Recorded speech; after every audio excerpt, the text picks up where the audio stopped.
मैं अपने बच्चे को डस्टबिन में फेंक देती हूँ। मैं भी अपने बच्चे को डस्टबिन में फेंक देती हूँ। और मैं भी अपने बच्चे को डस्टबिन में फेंक देती हूँ।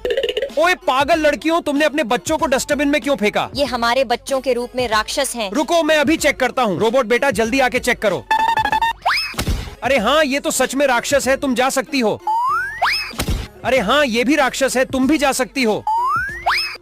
ओ लड़की, ये तो असली का बच्चा है, तो इसे क्यों डस्टबिन में डाला? क्योंकि ये मेरा सौतेला बेटा है। तुझे भी पिंजरे में